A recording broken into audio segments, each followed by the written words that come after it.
Nah ini nih sebenarnya menarik nih, menyambung ke pertanyaan aku yang udah lama juga sebenarnya, ini kan pertanyaan banyak orang. Dan kebetulan aku tuh kemarin baru baca artikel dari Bang Fai, mungkin sobat-sobat GPTV juga belum tahu, kemarin Bang Fai baru aja mengeluarkan sebuah artikel ya di Kompas kalau nggak salah ya Bang ya, yang tentang investasi kebudayaan kan. Dan situ juga dibahas mengenai sebenarnya value menjadi orang yang berbudaya itu apa sih gitu. Karena kan sebenarnya kita tahu value-nya banyak, tapi rata-rata itu sebuah value-value yang sifatnya non finansial lah gitu kan. Dia membentuk kreativitas, membentuk toleransi, berkarakter, jati diri segala macam. Cuman value yang berbau cuan lah gitu ya. Itu ada nggak sih sehingga mungkin itu lebih bisa menarik kita anak-anak muda yang kalau memang tahu, oh ya udah saya belajar seni tari Jawa karena saya tahu nanti mungkin saya bisa apa gitu yang berdampak ke cuan yang lebih besar gitu. Nah, ada nggak sih kalau misalkan menjadi berbudaya secara efek finansial moneternya itu? Ada secara langsung dan tidak langsung, ya. Kayak gimana gitu Ya, ya? kalau secara langsung tuh yang sekarang kita sebut ekonomi kreatif, gitu ya. Jadi ekonomi yang berbasis pada kekayaan budaya, pada kreativitas, gitu. Saya lebih suka menyebutnya budaya karena itu jauh lebih luas, gitu ya. Dan ini salah satu sektor yang tingkat pertumbuhannya secara global itu tinggi sekali. Iya, iya. CCI, Cultural Creative Industry. Betul, gitu. Dan biasanya orang lihat hanya musik, seni pertunjukan dan segala macam gitu ya. Sementara ada industri yang berbasis pada pengelolaan kekayaan intelektual dan itu besar sekali value-nya gitu. Dampaknya secara ekonomi itu luar biasa gitu. Misalnya industri yang sekarang pertumbuhannya lagi besar sekali itu wellness gitu ya. Nah, wellness ini kalau kita periksa apa sih isinya? Isinya ya pengelolaan pengetahuan. Yoga itu kan sebenarnya kan budaya-budaya juga ya Bang ya? Persis itu gitu. Pengetahuan mengenai tanaman yang kemudian menjadi obat, jadi macam-macam lah gitu ya. Jadi ini besar sekali gitu. Ini marketnya orang hitung itu sekitar 4,5 triliun dolar gitu ya. Jadi kalau bicara tentang cuan dari segi luar biasa gede gitu. Itu yang langsung.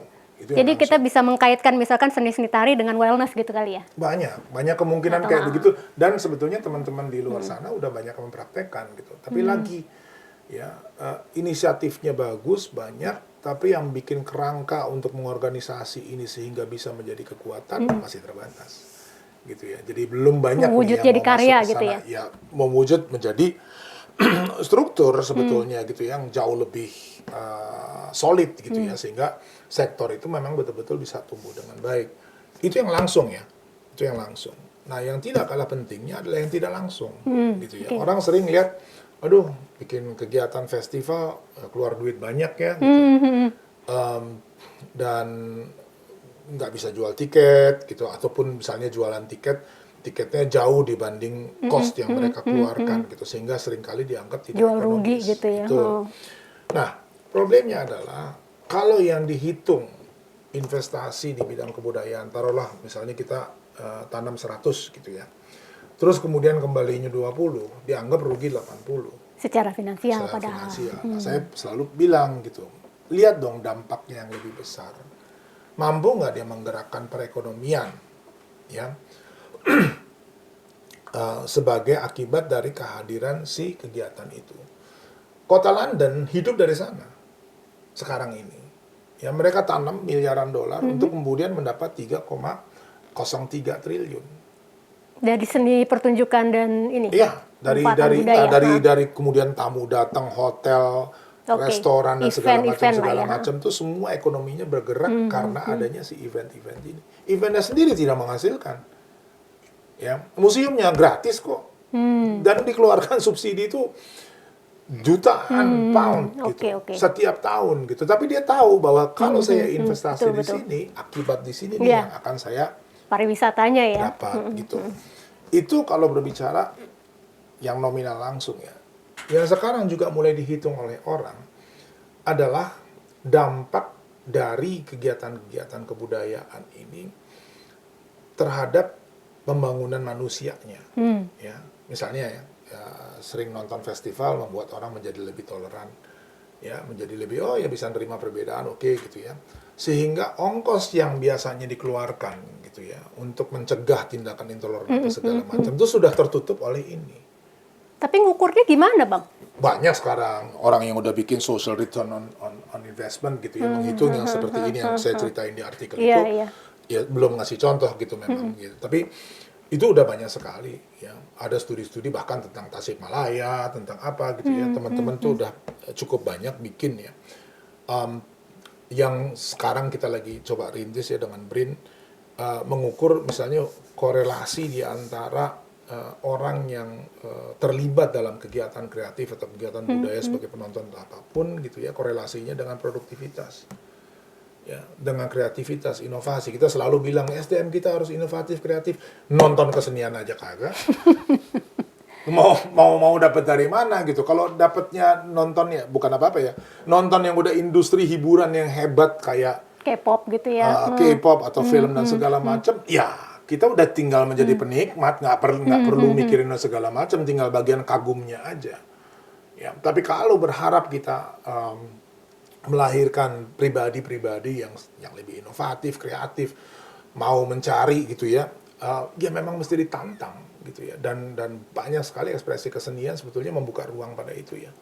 Ya, Indonesia nih negeri dengan keanekaragaman bunyi yang luar biasa. Ini barusan rapat soal musik soalnya, jadi saya ngomong agak terpengaruh itu ya. Sekarang ini di negeri dengan keanekaragaman seperti itu, ya kita praktis kebanyakan gitu ya. Saya termasuk ya dengerin pop dan segala macam gitu, yang itu aja, ya 4/4 semua tuh, ya. Sementara kita punya begitu banyak variasi dan kita nggak kenal. Nah sekali ini dibawa masuk ke sini, mulai muncul ya, pikir oh ternyata bisa gini ya, ternyata bisa gitu ya. Dan itu semua buat saya adalah rangsangan ya, buat munculnya pikiran kreatif gitu ya, kemudian melakukan inovasi, ya, dia tertantang ya untuk mengkombinasi apa yang ada di lapangan dengan apa yang dia hadapi sehari-hari, dan itu nggak hanya di bidang kesenian sih sebetulnya gitu ya. Kita juga negeri dengan keanekaragaman hayati yang luar biasa gitu. Tapi kalau kita lihat pola makan kita, sumber karbohidrat nggak lebih dari 4 tuh. Ya, padahal punya begitu banyak gitu. Iya. Nah, sekarang udah mulai banyak nih teman-teman gastronomi. Coba yuk kita ini akar tertentu yang sumber karbohidrat yang lain gitu dikombinasi dengan apa? Oh, enak, seru dan segala macam. Bisa tuh. Iya. Jadi sebenarnya itu kemasan ya, Bang ya. Masalah kemasan ya. Kadang-kadang sebenarnya itu yang kayak sorghum yang mungkin tidak favorit tapi ternyata dikemas menjadi packaging yang bagus, presentasi marketing yang bagus, akhirnya jadi Iya, menarik sebenarnya gitu. lebih di sana daripada kemasannya. Kemasan tuh akhirnya manajemen, organisasi, investasi, SDM ini semua nih, gitu. Ya, yang mesti betul-betul diorganisasi. Brandingnya kali ya. Ya, Brandingnya dibikin keren ya. Ya, branding adalah hasilnya. Tapi di belakang brand yang bagus ini ada organisasi yang hebat. Nah, di sini kita biasanya susah. Ya, orang punya ide bagus, belum mah idenya jalan. Ya, Kendala. udah ditarikin dari bawah tuh. Ya, Ditarikin tuh gimana, Bang? ditarikin maksudnya dibikin mentah, dimentahkan gitu Oh, kan. oke. Oh, saya punya ide gini-gini. Ah, nggak jelek tuh apa segala macam. Terus Iya. pokoknya udah deh gitu Iya, ya. iya. Dia susah banget gitu untuk bisa. Jarang kita lihat Jepang sebagai contoh sebaliknya. Ya, ide biasa-biasa aja dia sokong. Ya, sebisa mungkin sehingga si orang yang membawa ide itu bisa menjalankan misinya. Hasilnya mungkin biasa-biasa aja, tapi kulturnya di sana gitu kemudian betul-betul ngebangun ini gitu. Di kita enggak gitu. Paling enggak pengalaman saya ya gitu ya. Pengalaman selama ini kita lihat banyak sekali tuh ide-ide yang bagus, sebenarnya punya potensi gitu ya, tapi nggak dapat dukungan yang semestinya gitu ya. Itu sebabnya kita di sini juga bikin Dana Abadi Kebudayaan ya. Kebetulan saya salah satu penerima granti kemarin. Nah, tuh, gitu. Kenapa? Terima kasih.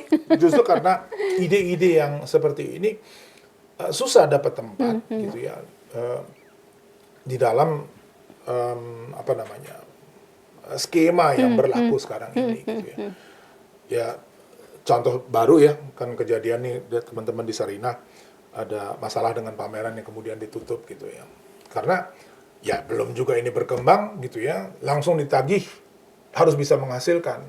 Dari sisi Sarinahnya kita bisa ngerti, oh dia toko ya kan, ya jelas lah dia harus mendatangkan pendapatan gitu ya.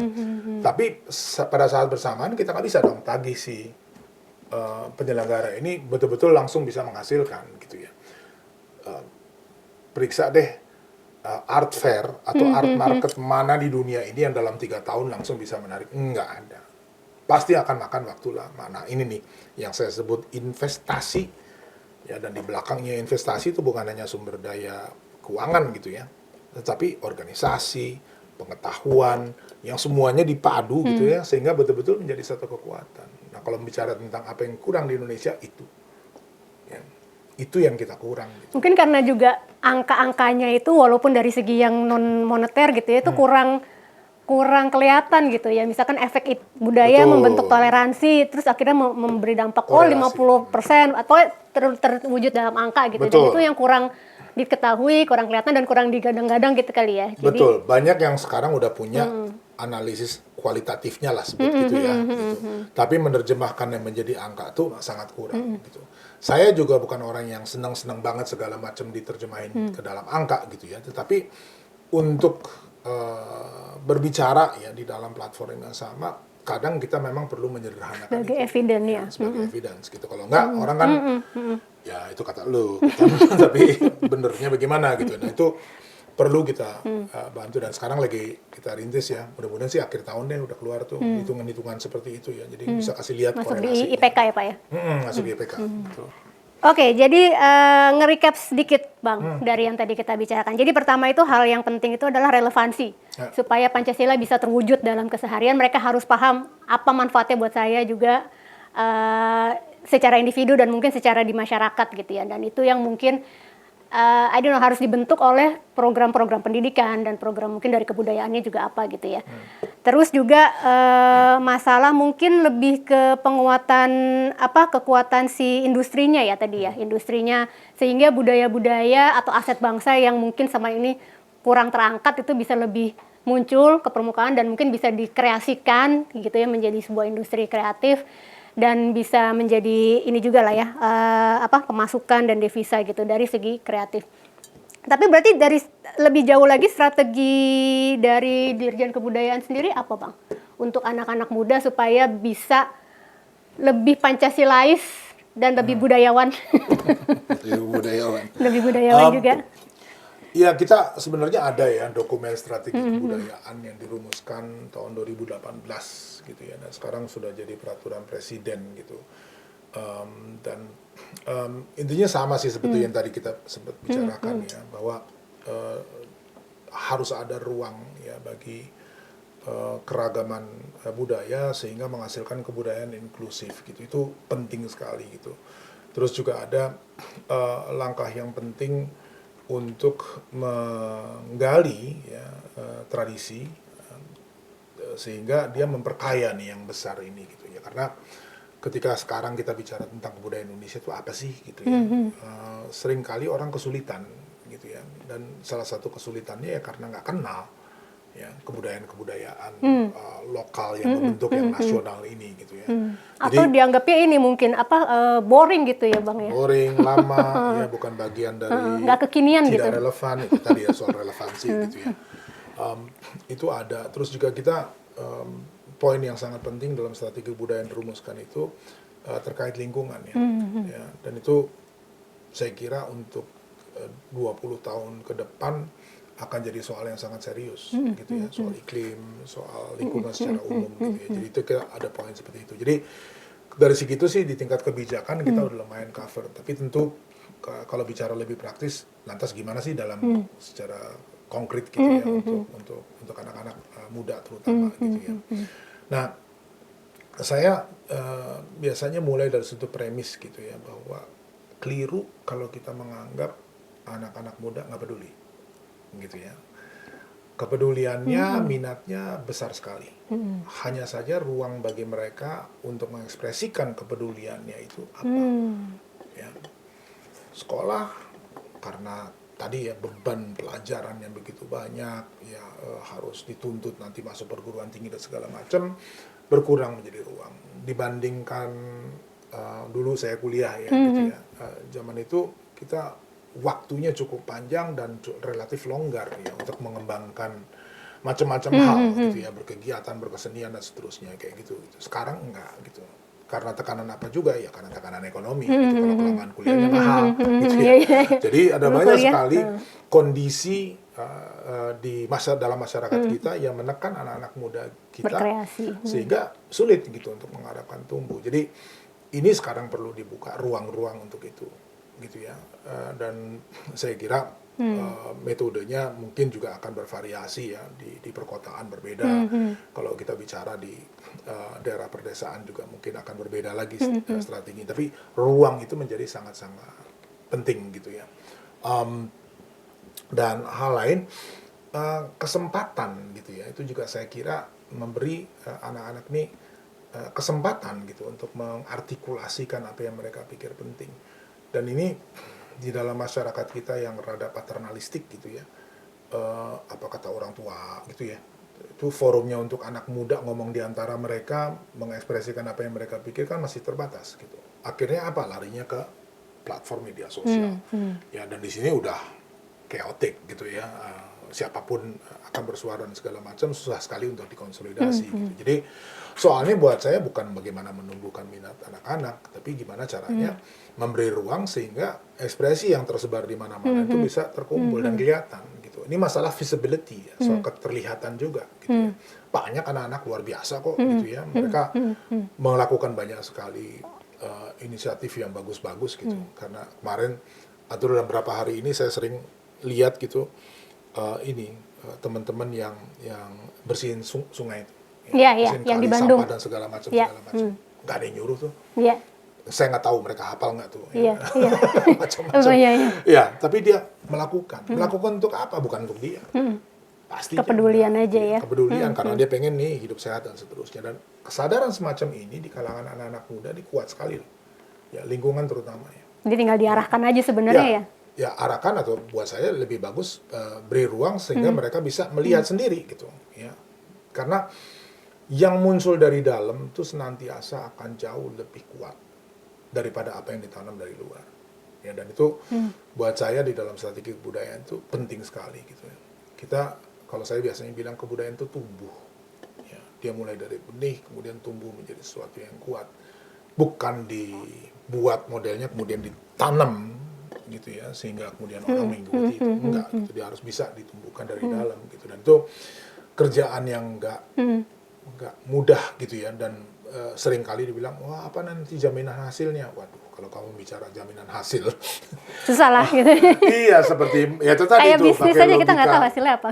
Iya, apalagi misalnya pakai logika untung rugi ya nggak ketemu. Gitu. Tapi mungkin sobat GPTV di sini mau tahu, kalau dari sisi mereka nih, kan tadi Bang Fai bilang ada kesempatan-kesempatan, ada ruang-ruang. Apakah yang mereka bisa manfaatkan untuk bisa lebih berkreasi, lebih luas gitu? Jadi dari Kementerian Kebudayaan sendiri itu ada ruang-ruang dan kesempatan-kesempatan apa aja gitu? Mungkin tadi ada sebut Dana Indonesia, nah tapi mungkin ada hal-hal lain lagi gitu. Banyak sih fasilitasnya, kita punya fasilitasi bidang kebudayaan, gitu. Terus kemudian Dana Indonesia ini cukup banyak ya. Beragam. Beasiswa, kita punya beasiswa untuk sekolah lanjut maupun yang non gelar ya. Pelaku budaya itu ya. Untuk pelaku budaya khusus gitu ya. Dan itu kayak skema-skema pendukungan gitu. Tapi lain dari itu, perubahan yang juga terjadi di museum-museum kita ya. Kalau dulu kan kita masuk ke museum, oke, ini arca dari abad ke-11 dan seterusnya gitu ya. Nah, sekarang kita ingin membuka koleksi-koleksi kita sehingga bisa diinterpretasi secara lebih leluasa nih oleh pengunjung gitu ya. Jadi kalau dulu mungkin orang masuk museum ya dan menyadari begitu banyak yang dia tidak tahu gitu ya. Dan kemudian yang muncul adalah semacam bentuk, ya udah deh gitu, nanti nggak mungkin juga dikejar, serah deh gitu ya. Sementara sekarang harusnya juga menimbulkan keasikan ya, untuk mereka berinteraksi dengan koleksi, dengan ekspresi budaya bermacam-macam gitu ya. Dalam keasikan itulah kita bisa berharap si benih ini tumbuh gitu. Dan itu sesederhana membuka ruang-ruang yang ada selama ini gitu ya, untuk bisa diakses dengan berbagai macam pendekatan gitu ya. Jadi nggak kayak zaman dulu terus kemudian diajarin, nih hafal ya nanti, nih arca dari sekian dan seterusnya gitu, yang kemudian harus lebih interaktif museum itu. Betul, karena sama ini cerita yang sering saya ulang-ulang gitu ya. tentang pengajaran sejarah di sekolah gitu ya. Sering saya dengar gitu, waduh saya senang banget Pak, katanya guru sejarah saya di SMA tuh bagus banget, pinter banget dia cerita gitu. Oke, pinter gitu ya. Ada yang kamu ingat nggak? Nggak ada.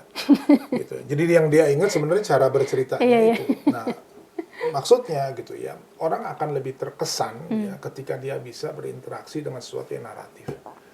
Ya. Fakta itu bukan nggak penting, tapi sekunder. Gitu. Narasinya aja dulu dia masuk. Ya. Sehingga dengan begitu akan timbul gairah, minat, keinginan ya untuk mempelajari. Coba aja sekarang lihat PUBG itu.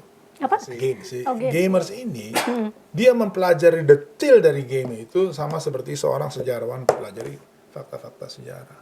Berarti bukan minat dong yang jadi masalah kan? Presentasinya gitu ya. kali ya? Iya, keinginan dia untuk mendalami, mempelajari, bahkan ada klub-klubnya kemudian mengikuti, ada cosplaynya dan seterusnya. Hidup itu. Ya.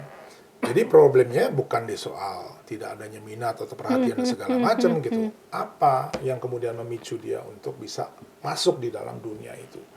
Dan itu saya kira tantangan ya bagi kita-kita nih gitu ya yang bergerak di bidang kebudayaan termasuk para seniman gitu ya. Ketika ingin menjangkau si publiknya itu basisnya apa gitu ya. Dasarnya apa sehingga dia kemudian bisa membuat si orang merasa bagian ya dari yang lebih besar.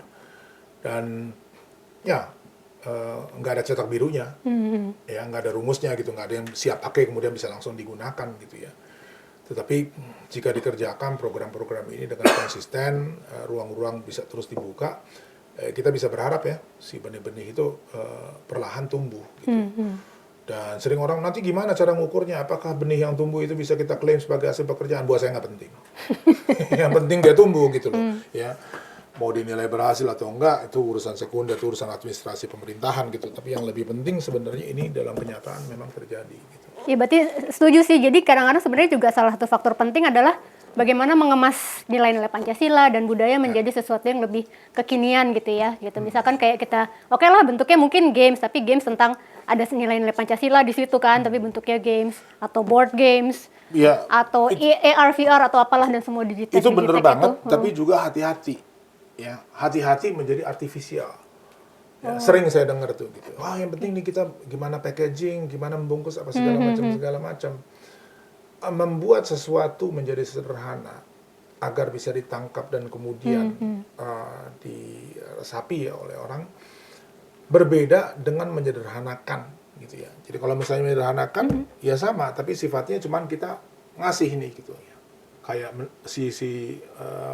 anak mudanya ini kemudian cuma menerima dalam bentuk yang sederhana, menyenangkan mungkin sebentar. Yang kita ingin dia adalah tumbuh keinginannya gitu untuk berbuat, melakukan sesuatu yang rumit. Jadi jangan disamakan, kita harus menyederhanakan apa segala macam gitu, terus membuatnya tetap sederhana, enggak. Pada akhirnya dia akan memerlukan tingkat kerumitan tertentu dan kita berharap dia bergerak ke arah sana tuh. Ya, jadi nggak selesai dengan membuat pengenalan nilai-nilai ini dengan bentuk-bentuk yang sederhana gitu. Iya, itu pintu masuk ya. Tapi perjalanan dia masih panjang tuh setelah melewati pintu masuk itu gitu, untuk kemudian menghidupi ya ruang yang besar gitu, dan di situ akan ada banyak kerumitan gitu, dan tugas kita sebenarnya menyiapkan dia menghadapi kerumitan itu. Bukan menyuapi sesuatu yang sederhana agar dia merasa nyaman untuk sementara gitu ya. Jadi ada beda tuh gitu ya, karena saya khawatir kadang-kadang sering kali orang ngomong gitu, yang penting cepat bisa ditangkap dan segala macam. Iya, umurnya juga pendek tuh gitu ya. Ya nggak bisa tidak cukup untuk menjadi bekal dia bergerak. Sementara yang paling penting sebetulnya kan itu ya, kita membekali dengan sesuatu yang bisa membuat dia berfungsi, bergerak, mengembangkan kalau perlu secara kreatif, melakukan inovasi dan seterusnya gitu. Itu yang kita harapkan gitu. Oke. Terakhir nih, sebelum kita tutup, mungkin Bang Fai bisa cerita ke teman-teman Sobat GPTV, apa sih yang kira-kira Bang Fai harapkan dari mereka, dari saya, dari kita semua anak-anak muda, untuk bisa lebih bergerak, ya lebih mewujudkan itulah nilai-nilai Pancasila dan lebih berbudaya, karena nanti dari budaya mungkin efeknya juga kemana-mana kan, bisa lebih toleran segala macam gitu. Jadi apa yang bisa kita lakukan secara konkret, secara real dalam our day-to-day activities, sarannya Bang Fai gimana? Oke, ngomongnya ke kamera nih. Oke. Jadi untuk teman-teman muda seluruh Indonesia, harapan saya ya tentu tetaplah jadi diri sendiri, ya. Tetapi jangan pernah lelah belajar tentang negeri kita yang luar biasa ini dengan keanekaragaman hayati, keanekaragaman budaya yang kita miliki. Berharap dari perjalanan teman-teman ya menelusuri keanekaragaman kita, tumbuh benih-benih yang sangat diperlukan untuk buat negeri ini tumbuh menjadi baik. Oke Bang Fai, terima kasih banyak ngobrol-ngobrolnya Sama-sama. hari ini. Sebenarnya masih banyak yang pengen kita tanyain dan ngobrol-ngobrol, tapi nanti kita pecah menjadi sesi-sesi berikutnya aja. Siap. Mudah-mudahan berkenan. Teman-teman, semoga berfaedah ngobrol-ngobrolnya sama Bang Fai hari ini. Stay tune terus di Garda Pancasila TV. Kita ngobrolin lagi hal-hal terkait Pancasila dan hal-hal yang penunjang Pancasila lainnya. Sampai ketemu.